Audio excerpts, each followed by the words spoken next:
Welcome back guys to Simran academy. आज के हम वीडियोस में वेदांग्स के बारे में बात करेंगे। वेदांग्स जो हैं आपके, वो वेद के ही अंगों की तरह कहा गया है। अगर इसे हम बोलें तो लिम्स ऑफ वेदास इसे कहा जाता है। ठीक है, तो इसके अंदर आपको पता लगेगा कि किस तरीके से किस किस फील्ड में वेदास को जो है हमने लिखा है, उसे किस तरीके से हम समझ सकते हैं और किस किस वेद को किस किस कैटेगरी में डाल सकते हैं। हम देखें तो वेदांग्स जो हैं वो श्रुति पीरियड के दौरान बने थे। श्रुति पीरियड हमारा जो वैदिक पीरियड है हमारा, उसी टाइम पीरियड की बात कर रही हूँ।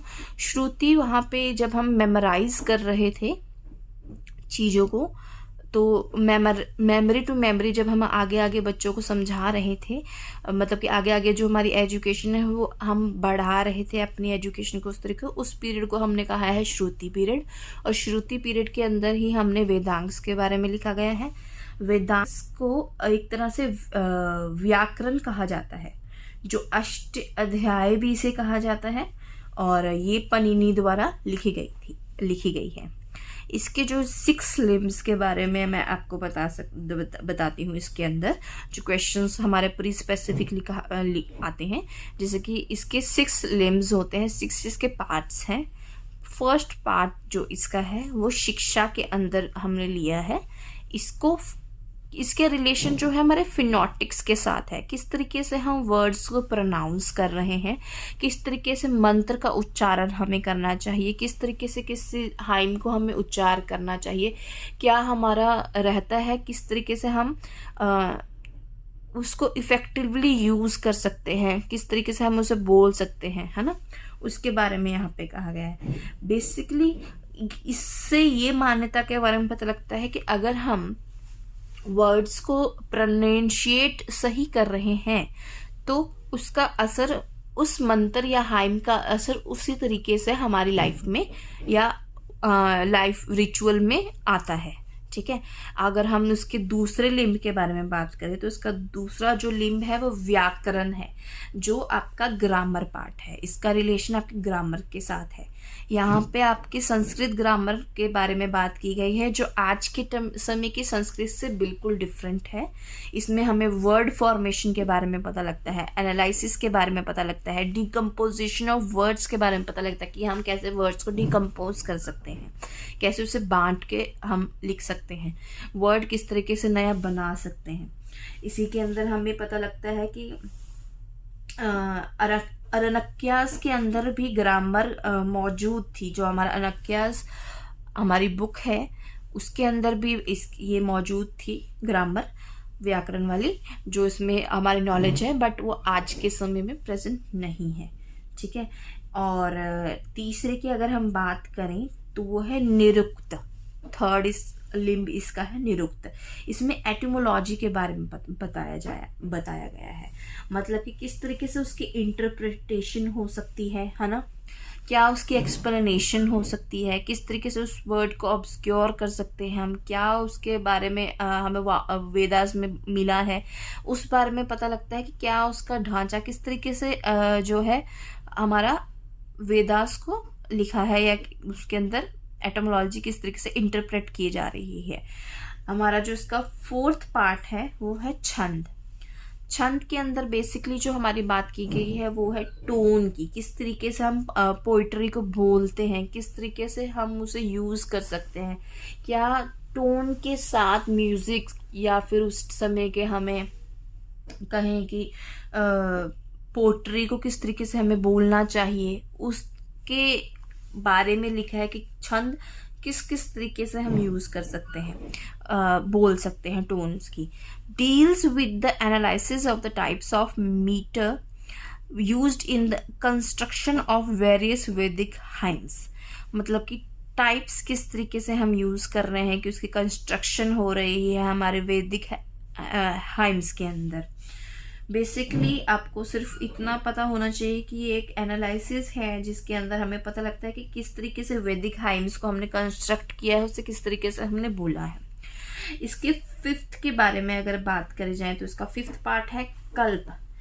कल्प इसकी लिंब है। इसके बारे में, इसके अंदर आपको स्पेसिफिकली यजनास रिचुअल्स के बारे में पता लगेगा, जिसमें हमारे प्रैक्टिकल सेरेमनीज के बारे में बात की गई है कि किस तरीके से हमारे सेरेमनीज सेक्रीफिशियल या रिचुअल्स एस्पेक्ट के साथ होती है, जिसमें वेदास के बारे जो टेक्निकलिटी के बारे में बात करी है। वेदास के अंदर जो टेक्निकलिटी है कि किस तरीके से हम जो है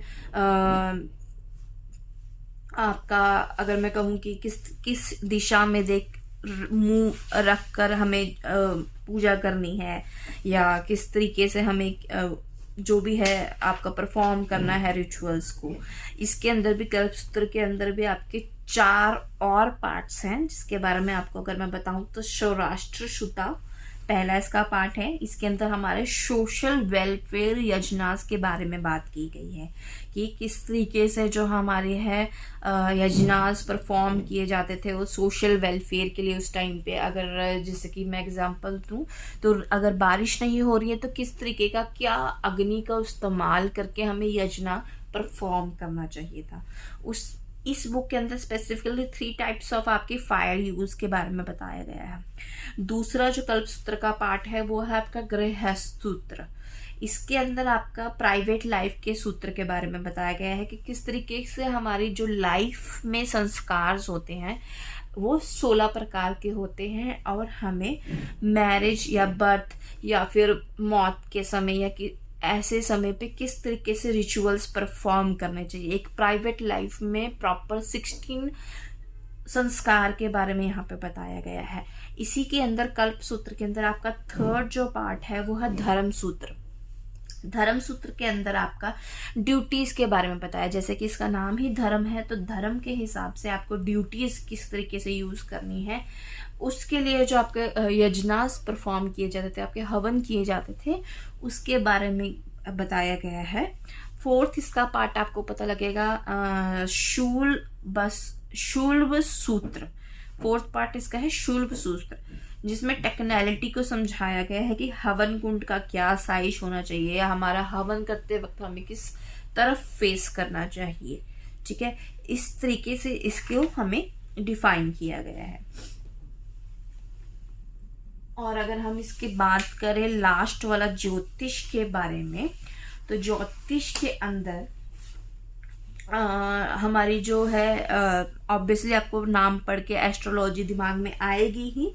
तो एस्ट्रोलॉजी के अंदर है कि एस्ट्रोलॉजिकल एस्पेक्ट्स के बारे में बात की गई है कि किस तरीके से हेवनली बॉडीज बनी हैं, है ना। नॉलेज उसके बारे में प्रोवाइड करी है कि किस तरीके से आपकी जो है बॉडीज, हेवनली बॉडीज बनी हैं, क्या डेज फिक्स होते हैं, किस पीरियड के अंदर हमारे वैदिक सेक्रीफाइसेस करने चाहिए, क्या टाइम पीरियड के अंदर हमारे यजनास होते हैं, किस टाइम पीरियड के अंदर हमें जैसे कि आपके अभी भी हम जैसे यूज़ करते ना कि ये शुभ मुहूर्त है, इस टाइम के अंदर आप ये पूजा करो या हवन करो या इस तरीके से भगवान को वो करो तो आपको बेहतर फल मिलेगा। तो वो वैदिक पीरियड से आपका चलता आ रहा है।